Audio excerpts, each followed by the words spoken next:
आज हम बात कर रहे हैं सुप्रीम कोर्ट से बस कुछ दिन पहले ही सेवानिवृत्त हुए जस्टिस संजय किशन कौल जी से। और सर नमस्ते, आपका स्वागत है आज तक में।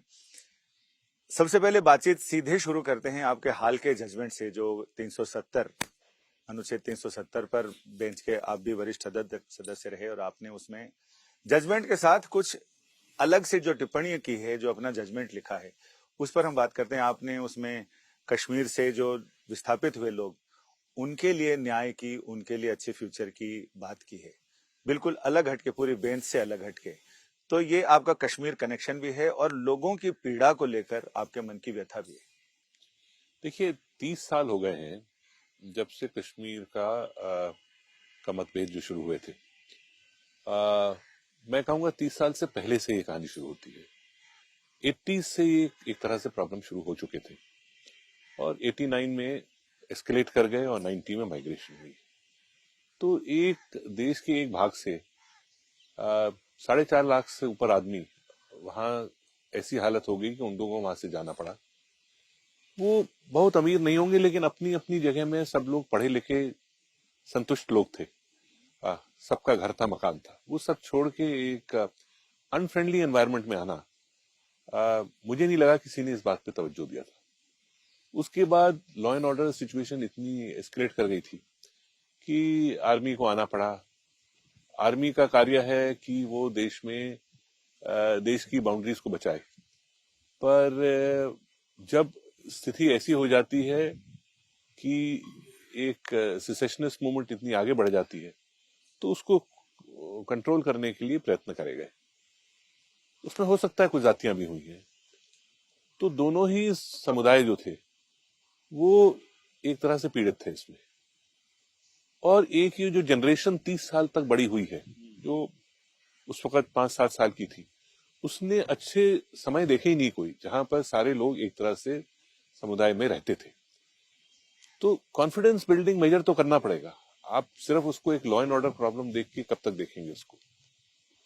वो कॉन्फिडेंस बिल्डिंग मेजर तभी होगा जबकि जो आदमी वहां से गए हैं वो जहां से गए थे वहां पर जा सके, उनको इतनी सिक्योरिटी हो कि वो लोग वहां पर रह सकें और उसी समुदाय में रह सकें।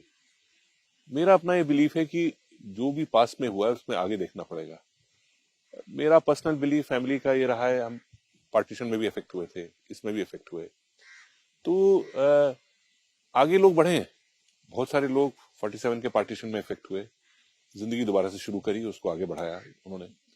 और आस्ते आस्ते वो जनरेशन जब चली जाती है तो एक आगे की सोच आती है।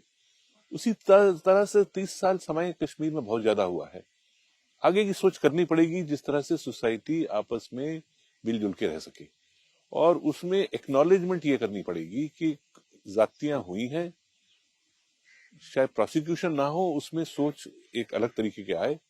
वो एक मैंने एक साउथ अमेरिकन अफ्रीका में जो एक सिस्टम था उसको देखते हुए और बाकी जगह को एक सुझाव दिया सरकार को। तो इसको ऐसा भी कह सकते हैं कि इसमें एक ऐसे जज का जजमेंट है जो खुद भी पीड़ित रहा है और आगे आने वाली पीड़ित पीढ़ियों के लिए वो न्याय के लिए रास्ता बना रहा है। मैं इससे सहमत हूँ।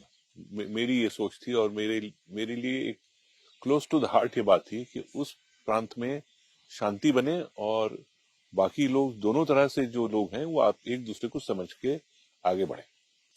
इसी से मैं जोड़ता हूं कि अभी आपने फेयरवेल स्पीच में और टॉलरेंस की बात की कि ये दुनिया भर में ऐसा दिख रहा है कि अनटॉलरेंस बढ़ रही है लोगों में। तो इसको लेकर जो अभी यूक्रेन, रूस या कहें इजराइल, गजा, इन सब पे भी आपका इशारा था? हाँ, इस पे भी था।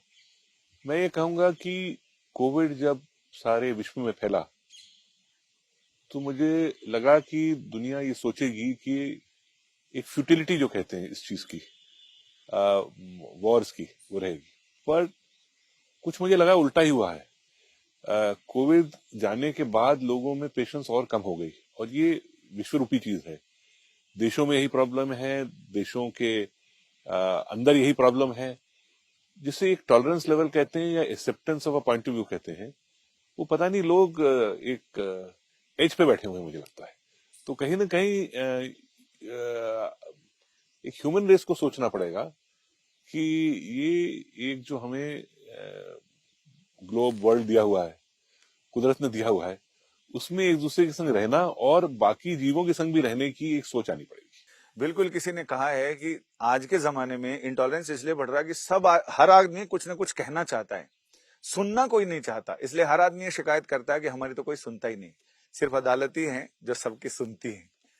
इसमें एक चीज मैं ये बताना चाहूंगा कि नालसा के चेयरमैन रहते हुए आपने पहले भी हम लोगों के साथ बातचीत में कई बार बोला कि नालसा ने मुझे भी समझने की दृष्टि दी है नई, और एक जुडिशियल सिस्टम में भी बहुत अच्छा एक पॉजिटिव बदलाव चेंज आया। लेकिन इसमें आपकी अगुवाई में इंटरनेशनल कॉन्फ्रेंस भी हुई जुडिशियली को लेकर। कुछ लोगों का यह कहना है कि जो जुडिशियल कोऑर्डिनेशन है वो सरकार का जो डिप्लोमेटिक आउटरीच है उसमें कहीं ना कहीं जुडिशरी भी अपना योगदान कर रही है, जुडिशरी भी उसमें जा रही है, सरकार को एक तरह से कहें तो डिप्लोमेटिक आउटरीच में मदद कर रही है। तो इससे आप कितने सहमत हैं? देखिए, जिस देशों पे एक कंसंट्रेशन था इस प्रोग्राम का, वो साउथ ईस्ट एशिया और अफ्रीका का था। इन देशों में एक लीगल एड का प्रोसेस शुरुआत हुआ है, लेकिन उनको गाइडेंस की आवश्यकता होती है। कभी कभी उन लोगों के लोग आते हैं, जजेस आते हैं, देश के अलग देशों के जजेस आते हैं, जुडिशियल अकेडमीज में जाते हैं, ट्रेनिंग करते हैं। मैंने देखा कि लीगल सर्विस अथॉरिटी जो है उसके इतने फुटप्रिंट्स हैं आज के दिन, जो पैरालीगल है, जिस तरह से वो लोगों के छोटे छोटे मसले सुलझाते हैं, एक सोसाइटी की इंक्लूसिवनेस आती है उससे, और वो मसले कोर्ट में नहीं जाते हैं। तो अगर देश के बाकी देशों में जहां पर डेवलपमेंट कम हुआ है, अफ्रीका का एक एग्जाम्पल है, वो अगर हमसे कुछ सीखना चाहते हैं और हम भी उनसे सीखना चाहते हैं, तो मुझे नहीं लगता इसमें कोई हर्ज है, या अगर उस बात पे जो सरकार की डिप्लोमेटिक आउटरीच है उससे नालसा का कोई मतभेद होना चाहिए। अगर वो ऐसा है कि दोनों को सपोर्ट कराए तो मेरे ख्याल से ये देश के लिए अच्छा है। आपने पहले भी कई बार बताया कि जो मध्यस्थता है, मीडिएशन है, उसको लेके आपने जब जजशिप के दौरान भी आपने इसको तरजीह दी कि लोग आपस में बात करके तय करें बजाय कि कोर्ट के गलियारों के चक्कर लगाने के। तो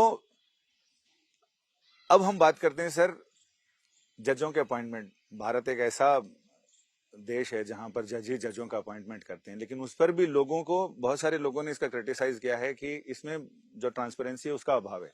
एनजेएसी को सुप्रीम कोर्ट ने स्ट्रक डाउन कर दिया। तो बीच का रास्ता क्या होना चाहिए, या इतने साल आप चूंकि जज भी रहे और जज अपॉइंट करने वाले कॉलेजियम के सदस्य भी रहे, हाई कोर्ट्स में आपने उसको लीड भी किया कॉलेजियम को, तो अब जब आप विपश्यना की तरह बाहर निकल के आप देखते हैं तो क्या दिखाई देता है कि कितना स्याह, कितना सफेद, कितनी गड़बड़ियां हैं? देखिए, एक प्रोसेस को जो हम ट्रांसपेरेंसी कहते हैं, मेरी ये बिलीफ है कि ये नॉन ट्रांसपेरेंट सिस्टम नहीं है। उसकी वजह यह है कि कई बार लोग समझते नहीं है कि क्या प्रोसेस है, उस प्रोसेस को समझना पड़ेगा। ये नहीं है कि एक दिन मुझे अच्छा लगा कि ये आदमी जज बनना चाहिए तो उसको मैं रिकमेंड कर देता हूँ। जो हाई कोर्ट का प्रोसेस है, 3 जजेस का कोलिजियम बैठता है वहां पर। मैंने जो 2 कोर्ट में चीफ जस्टिस रहा, उसमें इनपुट्स लिए जाते हैं। तो जजेस, जूनियर जजेस से भी भाई कौन से लोग ऐसे हैं जो जज बनने के लायक हैं, उनकी ओपिनियन ली जाती है। बाहर से मैं ओपिनियन लेता था, इनफॉर्मली आईबी से ओपिनियन लेता था कि भाई कोई ऐसी चीज तो नहीं है जो स्टेयर करती हो हमें ना पता हो।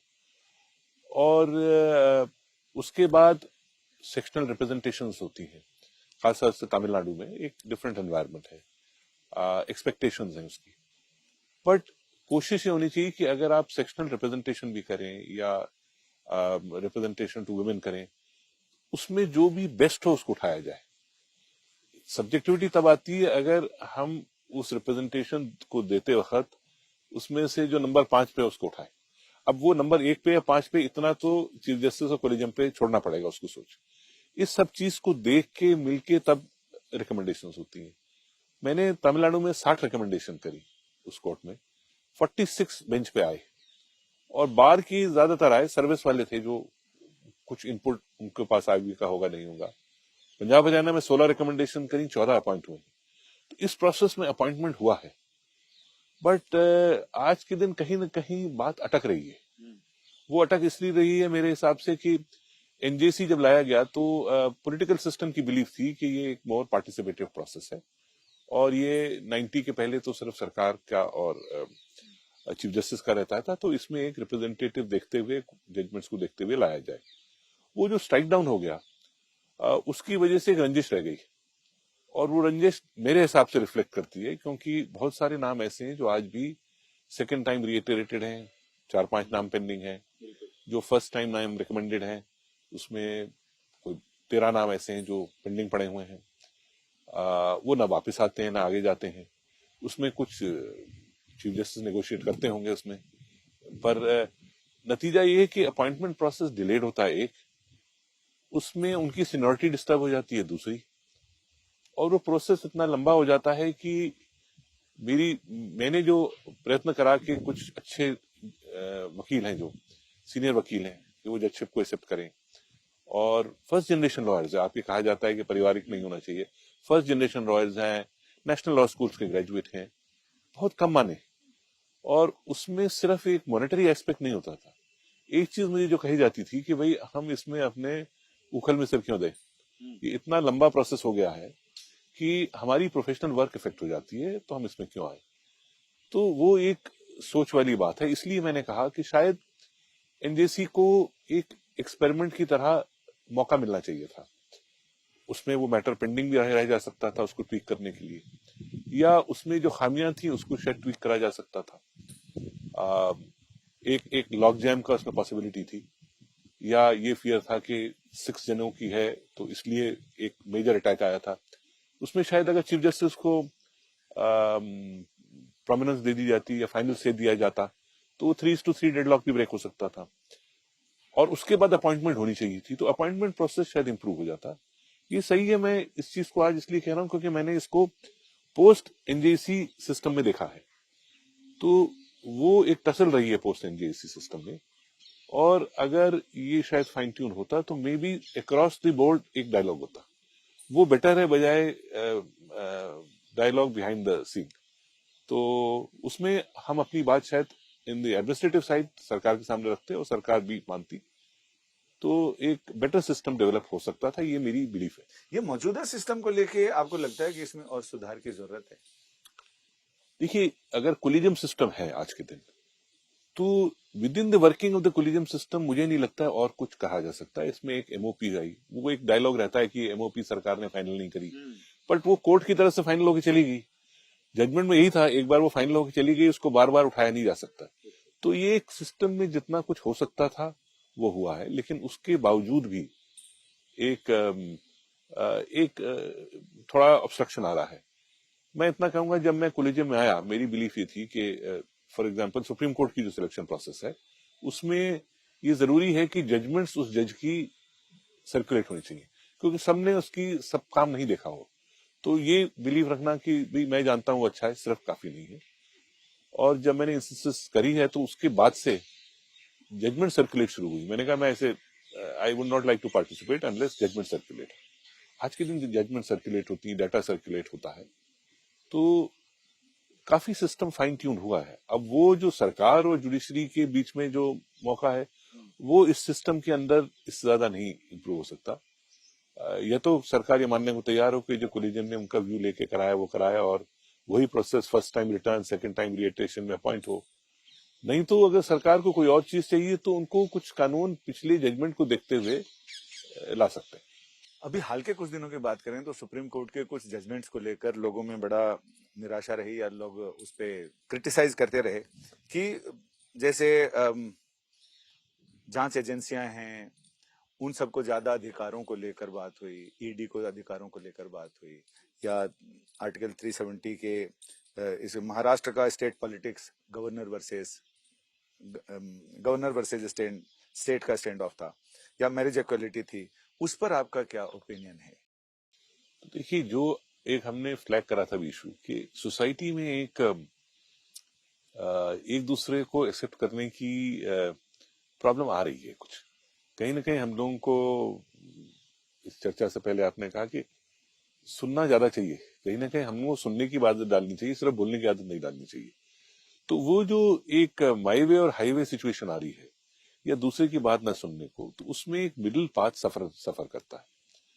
तो और कुछ मीडिया, वर्चुअल मीडिया, जो सिस्टम्स हैं, हर जने की ओपिनियन है और हर चीज पब्लिक डोमेन में है, और जो मर्जी कहा जाता है उसमें, कभी ज्यादा क्रिटिकली भी कहा जाता है। तो सिर्फ व्यू एक्सप्रेस करना ही नहीं, उसको दूसरे पॉइंट ऑफ व्यू को समझने की आवश्यकता है। और जहां तक ये कुछ एस्पेक्ट्स हैं, ये कोर्ट में आ रहे हैं और हमको कई चीजों का रेजोल्यूशन देना पड़ेगा। लेकिन मैंने पहले भी कहा कि एक कुछ नेचर्स पॉलिटिकल है। तो हमने अपने राष्ट्र में एक first past the pole system accept करा, उसमें कई डेमोक्रेसी के मेथड है। तो जुडिशरी को एक रोल दिया of check and balance.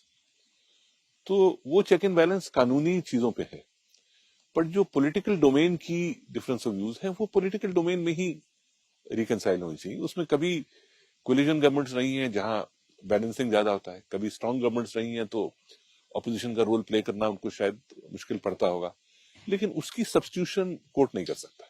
Sir, एक और बड़ा क्वेश्चन है, जुडिशरी में भी बाकी सब जगह महिलाओं की सुरक्षा को लेकर बड़े लोगों में निराशा भी है कि इतना सारा कोर्ट ने गाइडलाइन भी जारी की, विशाखा गाइडलाइन से लेकर अब तक कई बार गाइडलाइन आई, लेकिन इसके बावजूद अभी तक जुडिशरी में भी ऐसा ही है कि महिलाओं की, महिला जज या महिला जो न्यायिक अधिकारी हैं, उनकी सुरक्षा, उनकी गरिमा, उनकी उसे लेकर बीच बीच में मामले आते रहते हैं। अभी जस्टिस इंदिरा बनर्जी जब रिटायर हुई, उन्होंने भी कहा कि उन्होंने वकील होने से लेके और जब जजशिप में आई उसके बाद भी उनको जजेस लाउंज में भी कई बार ऐसी स्थितियों का सामना करना पड़ा जो उनको अच्छी नहीं लगी। अभी हाल में एक जुडिशियल अधिकारी हैं यूपी की, उन्होंने भी चीफ जस्टिस को चिट्ठी लिखी। तो इन तमाम चीजों को लेकर इस पे आपका ओपिनियन क्या है कि क्या होना चाहिए जो फुल प्रूफ ऐसा हो जाए जिससे कि महिलाओं की सुरक्षा, उनकी गरिमा की सुरक्षा रह सके? देखिए, फुल प्रूफ सिस्टम कोई नहीं होता है, उसको इंप्रूव करने का प्रयत्न होता है। आप देखिए, प्रेजेंस ऑफ विमेन जुडिशरी में है, लोग कहते हैं कम है, मानता है पार्लियामेंट में भी कम है, बाकी जगहों पे भी कम है, लेकिन एक चेंज ओवर आया है पिछले कुछ सालों में विमेन की एजुकेशन से। मेरी सोच यह है कि एजुकेशन विमेन एम्पावरमेंट का सबसे बढ़िया तरीका है, क्योंकि एजुकेशन के संग ही उसकी इंडिपेंडेंस आती है।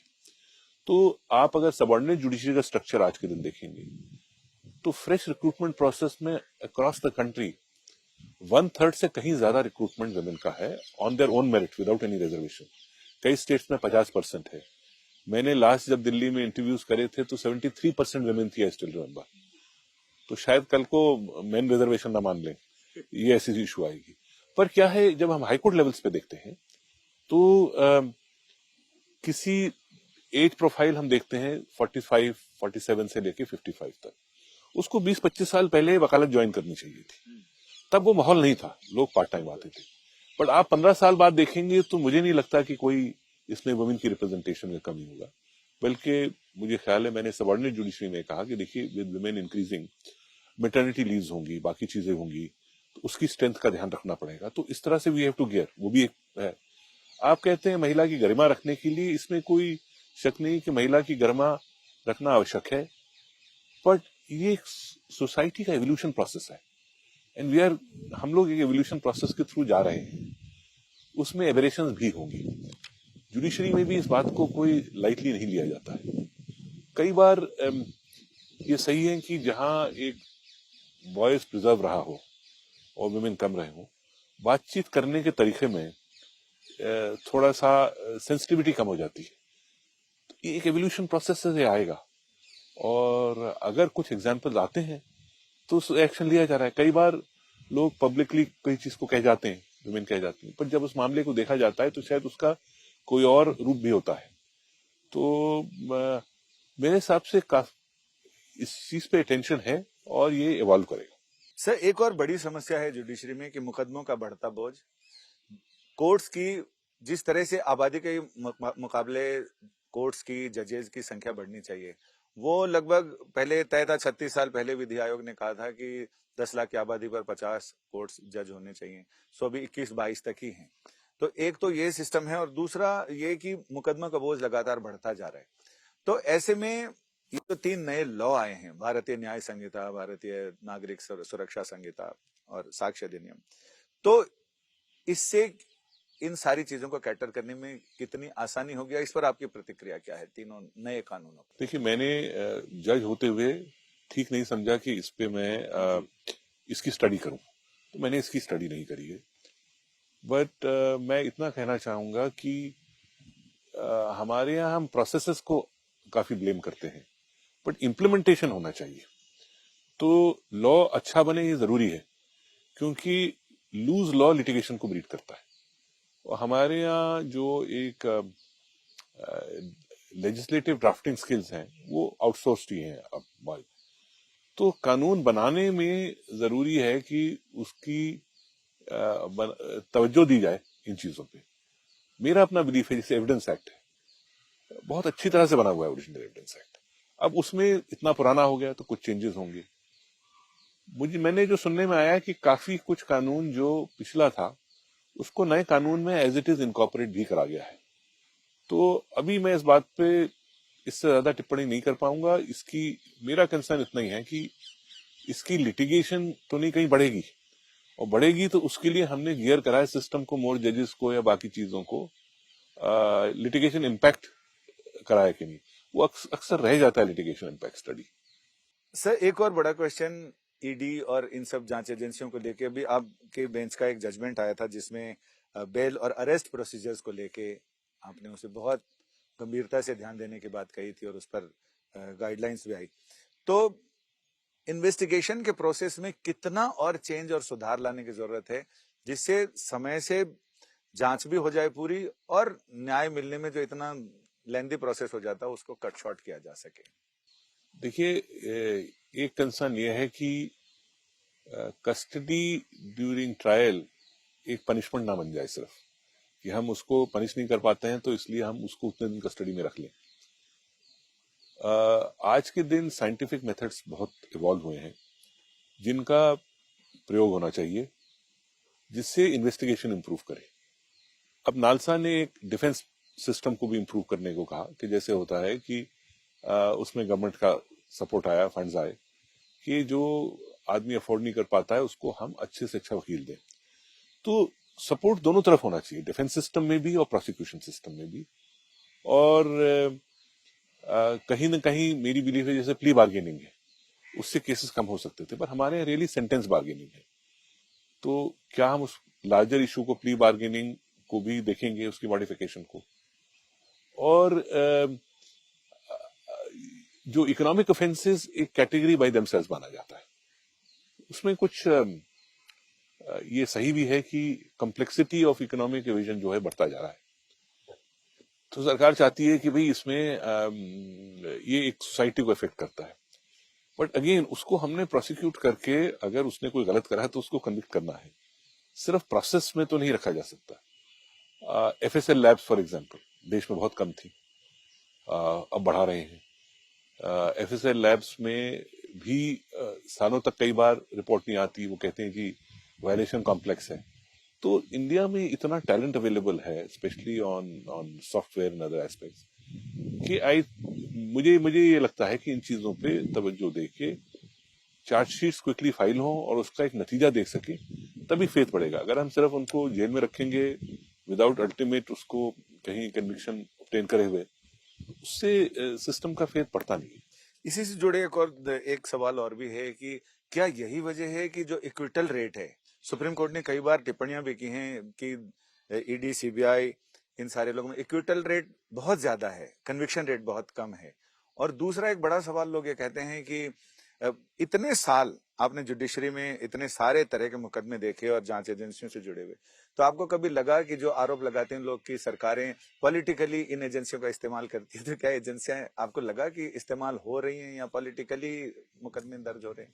देखिए, जो सरकार पावर में होगी, इन्वेस्टिगेटिव एजेंसी ब्रॉडली तो उसके अंडर ही आती है, कितनी भी इंडिपेंडेंस हो। तो इसमें कोई नई बात नहीं है कि एक रोल सरकार का रहेगा इन्वेस्टिगेटिव एजेंसी। बट किसी ने अगर कानून का उल्लंघन करा है तो उसके कॉन्सिक्वेंसेस भी होने चाहिए, लेकिन वो कॉन्सिक्वेंसेस जल्दी होने चाहिए, नहीं तो क्या है कि वो ट्रायल ही एक पनिशमेंट हो जाता है। वो एक सबसे बड़ी कंसर्न ये है कि ट्रायल पनिशमेंट नहीं होना चाहिए। और ये एक इंटरेस्टिंग बात है। जो भी सरकार में आता है, ये पहले की सरकारों में भी देखा भी है, वो समझता है कि ये जुडिशरी हमारे काम में एक बाधा है। और जो वही सरकार जब अपोजिशन में जाती है तो उनको लगता है कि भाई जुडिशरी का काम है उनको एक तरह से बचाने का। तो जुडिशरी का एक अलग काम है, उसका एक अलग प्रक्रिया है, एक चेक एंड बैलेंस रोल है उसका। और इसीलिए किसी भी सरकार को जो पॉलिटिकली इलेक्ट होके आती है, लगता है कि भाई हम तो इलेक्ट होके आए, तो जुडिशरी हमारे काम में हस्तक्षेप क्यों कर रही है। तो वो चेक एंड बैलेंस सिस्टम को परफॉर्म करने में ही कई बार ये एक थिंकिंग प्रोसेस होता है कि हस्तक्षेप है। गवर्नेंस के सिस्टम में बहुत चीजें गवर्नेंस के अंडर ही रहेंगी, जो भी पार्टी पावर में आएगी। तो यही वजह है कि जो कॉलेजियम के रिकमेंडेशन होते हैं, सरकार उसको अपने पॉलिटिकल नजरिए से देखती है कि ये जज बनेंगे तो हमारे लिए अच्छा होगा, ये हमारी विचारधारा भी सरकार देखती है क्या? कुछ ऐसा लगता है जिसकी वजह से रोक के रखते हैं? विचारधारा तो 1950 से हमेशा सरकारों ने देखी है। कभी किसी का लेबल लग जाता था पहले तो वो बनता नहीं था जज। आप बहुत सारे ऐसे केस हुए कि भाई किसी ने कह दिया ये तो आरएसएस से कनेक्शन है, तो वो बाद में आप ढूंढते रहिए कि था कि नहीं कनेक्शन था। तो ये एपिसोड्स हुए हैं और ये एपिसोड्स रहेंगे। हमारी सोसाइटी देखिए, इंडिया एक यूरोप से भी ज्यादा बिगर कल्चरली वेरिड सोसाइटी है। खान पान, लिखना पढ़ना, भाषाएं इतनी हैं, तो सोच का फर्क तो रहेगा ही रहेगा। लेकिन फिर भी क्रेडिटेबल बात यह है कि हमने एक इंडिपेंडेंट जुडिशरी और एक इलेक्टेड गवर्नमेंट को एक शॉर्ट पीरियड को छोड़ के कभी भी कॉम्प्रोमाइज नहीं हुई। इस पूरी एरिया में देख लीजिए, तो ये एक हमारे लिए प्राइड की बात है। कुछ हमें ये भी, हम ओवरटली क्रिटिकल नहीं होना चाहिए, हमें प्राइड भी देनी चाहिए जिस कामों में हमारी सक्सेस हुई है। न्यूज सिर्फ जो नहीं हुआ है उसका नहीं होना चाहिए, जो हो रहा है उसका भी होना चाहिए। सर, अभी इन्वायरमेंट की बात करें तो पिछले कुछ सालों से ये दिसंबर, जनवरी, नवंबर, ये सारे महीने बहुत मुश्किल से आए हैं और कोर्ट में इन्वायरमेंट बेंच में आपने उसे हेड किया है और कई स्टेट्स को आईना भी दिखाया है। जब उन्होंने कहा कि हमने शेर मार दिया, हाथी पलट दिया, बाघ उलट दिया, ये कर दिया, वो कर दिया, तो आपने कहा कि ये आंकड़े और सैटेलाइट की फोटो झूठ नहीं बोलती हैं और आप लोगों के दावे हैं वो बिल्कुल गलत है। हर बार पिछले 3-4 साल से हम देख रहे हैं कि कोर्ट्स उनको समझाती है, लेकिन सरकारें हैं कि दावे तो करती है लेकिन वो ग्राउंड पे दिखते नहीं है। तो क्या ये ऐसे ही चलेगा कि कोर्ट उनको समझाती रहेगी और सरकारें अपनी मनमानी करती रहेंगी? देखिए, एवरी सिस्टम में लोगों को वो सरकार मिलती है जो इलेक्ट करते हैं, ठीक है, और सरकार लोगों पे अकाउंटेबल है। अब इस बैकग्राउंड को देखते हुए कोर्ट का काम है एक तरह से एक उसमें पुश करना। फाइनली इन्होंने एक कैबिनेट सेक्रेटरी के अंडर कमेटी बनाई है पोल्यूशन वगैरह पे, तो वो स्टेट्स की मीटिंग होती है। मुझे ये लगा कि अगर कांस्टेंट मॉनिटरिंग जुडिशरी का रहेगा तो वो बेहतर होता है। इसलिए हमने कुछ मॉनिटर करा और ये कहा कि अब हम इसको मॉनिटर करते रहेंगे, बजाय कि हम जब हालात खराब हो जाए उसी वक्त टेकअप करा जाए, ताकि कंटिन्यूइंग प्रोसेस हो, स्टेट्स बोर्ड पे हो।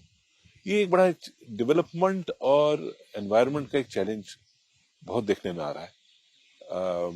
आप यमुना का ही देख लीजिए, कितने हजारों करोड़ खर्च हुए हैं, पर कोई यमुना का क्यों सफाई नहीं हो रही, ये एक इशू रह रहा है।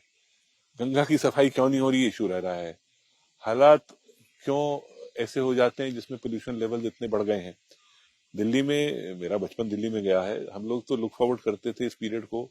अक्टूबर से मार्च का पीरियड दिल्ली में सबसे बढ़िया होता था। अब आज के दिन आप बच्चों को बाहर खेलने नहीं जाने दे पा रहे हैं, तो कुछ कंसर्न है, कुछ तो गलत हो रहा है। अब उसमें क्रॉप कौन सी थी, क्या आई, इंटरमीडिएट क्रॉपिंग उसमें डाली है इन्होंने, उस क्रॉप की पीरियड चेंज करा है, उन दिनों एनवायरनमेंट कैसी होती है। सो मल्टीपल पर्पज है जिस चीजों को हमने जुडिशरी फ्लैग करा है कि इन चीजों को देखें, ताकि जो फार्म फायर्स जैसे वो क्यों हो रही है, अल्टीमेटली तो रीजन देखना पड़ेगा। कोई ना कोई सोल्यूशन ढूंढना पड़ेगा इस चीज का। 1/3 पोल्यूशन लेवल फार्म फायर पे है, तो वो लोग सिर्फ लोगों को तकलीफ देने के लिए तो नहीं चलाते हैं, बट एक इकोनॉमिक पैकेज डेवलप करना पड़ेगा जिससे हो, और स्टेट्स को ऑन बोर्ड आना पड़ेगा इसमें। अगर हम एक दूसरे पे उंगली पॉइंट आउट करते रहे स्टेट्स कि जी वो नहीं कर रहे या सेंट्रल स्टेट नहीं कर रहा है, तो वो I think it doesn't solve the problem. Sir, इसमें आपने तो सरकारों को नसीहत दे के समझा के, अब आप तो डॉक्टर ये कहते हैं, या जिस भी विशेषज्ञ से बात करो वो कहते हैं, अगर स्वस्थ रहना है तो या तो दिल्ली छोड़ दो या दुनिया छोड़ दो। आपने पहला वाला ऑप्शन अपना लिया, आप कश्मीर जा रहे हैं, जिसके लिए कहते हैं गर फिरदौस बर्रुए जमीनस्त हमी नस्तो हमी नस्तो हमी नस्त। लेकिन बाकी दिल्ली वालों को आप ऐसे ही छोड़ रहे हैं सर। लेकिन आपने 22 साल से ज्यादा समय जुडिशरी में आपने किया, इतने सारे हजारों मुकदमे आपके सामने से आए और गए, हजारों जजमेंट गए, हजारों परिस्थितियां आई, ऐसी सिचुएशंस आई, तो कोई दो चार ऐसे केस जो आपको हमेशा अंदर से सेटिस्फेक्शन देते रहेंगे, गुदगुदाते रहेंगे, आपको अच्छी फीलिंग देंगे, ऐसे कोई केस आए? एक तो पहले मैं दिल्ली को छोड़ के जा नहीं सकता। कुछ समय कौन कश्मीर जाए जाऊंगा। साहब हम दिल्ली के गलियां हाँ, छोड़कर। कुछ ना कुछ समय जरूर कश्मीर में ज्यादा बिताऊंगा, और ये ऐसा सोचता हूँ कि जब जहाँ हालात खराब हो मैं कश्मीर चला जाऊं। ये एक दिमाग में बात आती है। देखिए, एक जर्नी रहा है 22-22.5 साल का, बहुत सारे मौके आए। एक मुझे जो मेरे लिए पर्सनली सेटिस्फाइंग और इम्पोर्टेंट है, वो मेरी एक बिलीफ में कहता है कि हमको हर जने को अ, अपनी बात कहने का मौका होना चाहिए, और दूसरे को उसको एक्सेप्ट करने का मौका होना चाहिए। ये मुझे मौका शायद खुशवंत सिंह, मेनका गांधी जजमेंट से, एम एफ हुसैन में, पेरुमल मुरुगन में कंट्रोवर्शियल इश्यूज थे, बट मेरी बिलीफ रही है कि हमारी सोसाइटी, इंडियन सोसाइटी बहुत लिबरल रही है ऑन किताबों पे, राइटिंग्स पे, पेंटिंग्स पे। वो अगर हम अपने आसपास देखें तो रिफ्लेक्ट होता है। वो कब हम कंजर्वेटिव होना शुरू हो गए मुझे पता नहीं है। उसका रीजन ये है कि अगर हम इस चीज में बिलीव नहीं करते हैं तो हम आ, उसको एक्सेप्ट नहीं करेंगे। ये एक बहुत तकलीफदायक चीज है। सो एक ये लाइन ऑफ जजमेंट्स थी। दूसरी लाइन में मेरे को जो एक अपने लिए बड़ी सेटिस्फाइंग लगी वॉज जब मैं हाईकोर्ट में बैठ के मैंने women's absorption into permanent commission देने की बात करी। कुछ प्रयत्न करा शुरू में कि सरकार को या डिपार्टमेंट्स को समझाएं कि वो खुद करें, बजाय कि कोर्ट से आए बातें। प्रयत्न हुआ, कुछ ने करा, नहीं हो पाया। वो उसकी शुरुआत मेरे लिए एक बड़ी सेटिस्फाइंग पिक्चर थी। उसको सुप्रीम कोर्ट ने आगे बढ़ाया है, चीफ के बेंच ने। और आज के दिन विमेन्स प्रेजेंस हर जगह लगती है। उसकी रेमिफिकेशन मैंने सुप्रीम कोर्ट में डील करी कि भाई यही नहीं, उनके जो सैनिक स्कूल वगैरह हैं, तो एक सोसाइटी का एस्पेक्ट है, खुलना चाहिए। विमेन को एक इक्वल राइट मिलना चाहिए। प्रिवेसी की जजमेंट थी मेरे लिए, अगेन एक सेटिस्फाइंग एस्पेक्ट थी। मैंने एक सपोर्टिंग जजमेंट लिखी, बट अपने तरीके से ये लिखा कि कहा हमको अपनी जिंदगी जीना विदाउट बीइंग इंक्लूडेड अपॉन, ये भी जरूरी है। लोग बदलते हैं, लोगों में चेंज आता है, और आज की टेक्नोलॉजी ऐसी है कि वो जो एक बार आ गया उसको हटाना मुश्किल हो जाता है उस चीज को। तो कहीं ना कहीं इस पे भी वर्ल्ड ओवर थॉट प्रोसेस हो रही है, और इंडिया में भी इसकी थॉट प्रोसेस होनी चाहिए। बेल्स में कंसर्न था। मैं कभी क्रिमिनल साइड का लॉयर नहीं रहा, मैं शायद बेल मैटर में कभी अपियर भी नहीं हुआ। वो जजशिप की खूबी है कि उसमें आपको अलग अलग सब्जेक्ट्स पे काम करने का मौका मिलता है। मैंने आईपीआर पे बहुत कुछ काम करा, एज ए जज काम करा, वकालत में नहीं करा, क्योंकि दिल्ली में ओरिजिनल साइड होता है, तो ओरिजिनल साइड पे बैठने का मौका मिला, एपेलेट साइड पे बैठने का मौका, सभी तरह के आई थिंक केस करने के मौके मिले जो शायद एज वकालत में भी मैंने नहीं करे थे। तो उसमें एक डेवलप करने का जो मौका मिला है, अपनी नॉलेज बढ़ाने का मौका मिला, और उसमें कुछ कार्य करने का मौका मिला। मेरी बिलीफ ये जेल और बेल्स की भी यही रही है, और उसमें मेरी शायद सोच बदली भी ओवर पीरियड ऑफ टाइम। जैसे मैंने देखा, जेल विजिट्स करी है चीफ जस्टिस, सरप्राइज विजिट्स करी जाके, देखा सिस्टम्स कैसे चल रहा है या ना चल रहा है, क्यों, क्या वजह है कि नीचे से बेल नहीं मिलती है जो ऑब्वियसली मिलनी चाहिए। अगर सुप्रीम कोर्ट 1/3 केसेस में इंटरफेयर कर रहा है बेल के मैटर्स में, तो कहीं ना कहीं जो चीज डिस्ट्रिक्ट कोर्ट या हाई कोर्ट लेवल तक हो जानी चाहिए वो नहीं हुई है।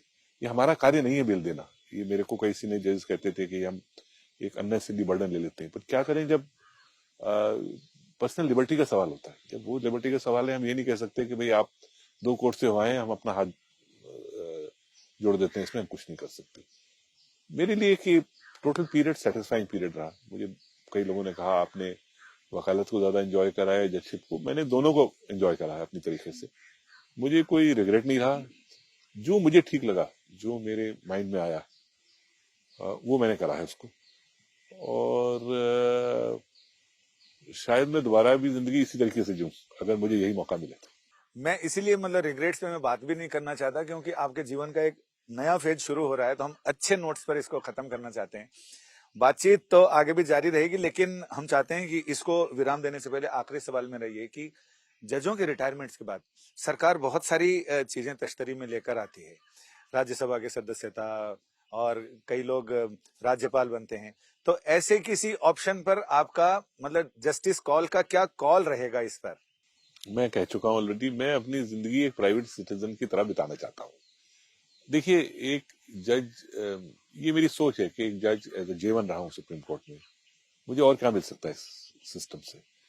एक हाईएस्ट लेवल पे काम करने का मौका मिला है। अब किसी चीज में बंधना जरा मुश्किल अभी लगता है मुझे। मैं बंध के नहीं जीना चाहता हूँ।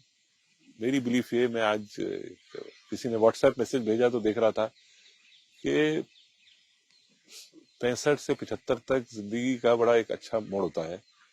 आपके बच्चे वगैरह सेटल हो जाते हैं, आप पे उतनी जिम्मेदारी नहीं रहती है। तो जो चीज मैं शायद वकालत के बोर्ड में और जजशिप की रिस्ट्रिक्शंस में और जजशिप के काम में नहीं कर पाया हूँ, उस तरह तवज्जो दे सकूं, शायद अपने ग्रैंड चिल्ड्रन की तरफ तवज्जो दे सकूं, ट्रैवल कर सकूं, प्लेस दे सकूं, फिल्म देखने का शौक रखता हूं, दे सकूं। जिन चीजों का नहीं वक्त मिला है जिंदगी की एक मोड़ पे, उन चीजों को उनका स्वाद ले सकूं जो मुझे शायद वक्त नहीं मिला पहले। सर, हमारे और हमारे दर्शकों की तरफ से बहुत सारी शुभकामनाएं। सुखी, स्वस्थ, संपन्न और समृद्ध जीवन रहे आपका, और आप जो चीजें अब तक नहीं कर पाए हैं वो सारे जीवन के रस आपको इस उसमें वात्सल्य के साथ साथ तमाम रस आपको मिले। Thank all you, the very best. Thank you.